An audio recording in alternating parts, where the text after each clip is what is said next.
Hello everyone and welcome to NASCAR.com Studio 3. We're joined live from the R&D Center by Scott Miller. Scott, a lot happened over the weekend at Kansas. I have to imagine that NASCAR as a whole is very happy with the on-track performance.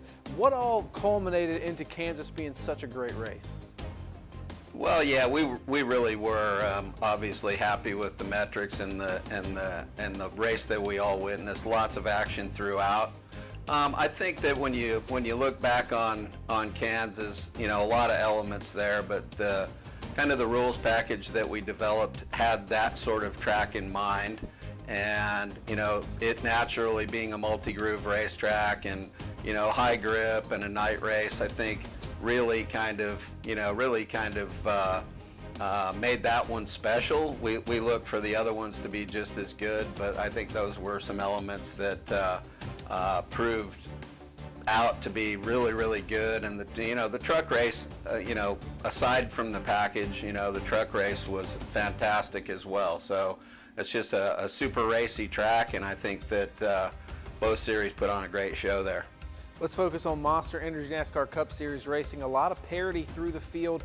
You had guys like Tyler Reddick, who was just at a handful of starts, if even that, in that series. Chris Buescher running in the top 10. Roush Fenway Racing showing a little bit of a resurgence at Kansas as well. In terms of the package, did Kansas, you know, show you guys that it's doing what you want it to do? Well, sure. I mean, I believe that, you know, we were pretty confident going in that we would have a good show there, and you mentioned, you know, a lot of different teams running well.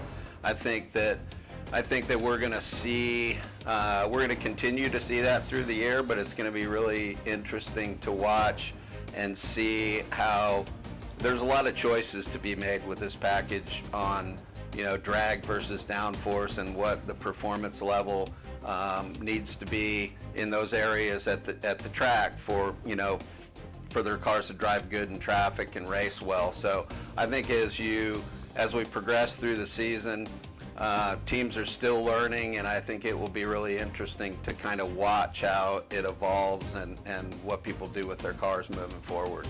But it's really nice to see a resurgence in performance for some of those teams that you mentioned, for sure.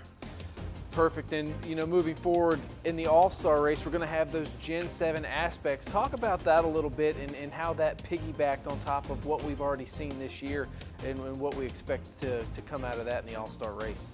Well, the two technical differences that we're putting in play for the All-Star race were, you know, they've kind of been in the queue for a while, and the All-Star race is just a great place to get on track, real race condition feedback on concepts. So we're looking forward to that. We really expect that, you know, the splitter configuration that we have has a lot of you know, a lot of potential to make the cars drive better in traffic, which is, you know, always, for as long as I can remember, been something that the drivers always mention and want better, and we think that's a means to that. And then the hood exit radiator is, you know, has some aerodynamic properties and cooling properties that we feel will be definitely better for the future. So just going to be really good to be able to take a look at those things in race conditions. We put the technical aspects aside, looking at All-Star Weekend. We have an open race where guys are racing to be able to race for $1 million, and we have the All-Star race where there's $1 million of cold hard cash on the line. Just in terms of an excitement level, how cool is it that we're able to have two races and have so much on the line but still not have it affect, you know, someone's championship run if they want to get a little crazy for $1 million?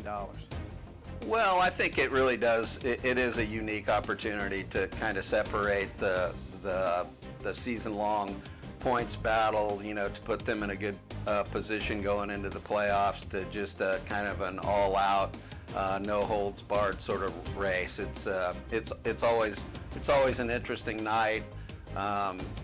Starting out with you know, the All-Star Qualifying format is something that's special, and I think that the fans really enjoy.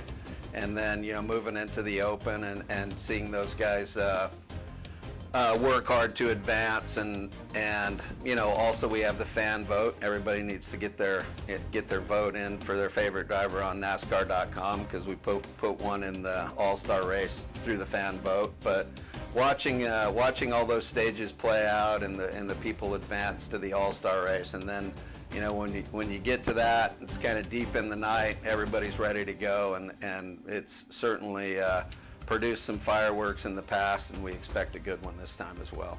All right, and last one, some news coming out of Pocono. They're moving qualifying from Friday to Saturday. What's the reasoning around, you know, shuffling qualifying at Pocono?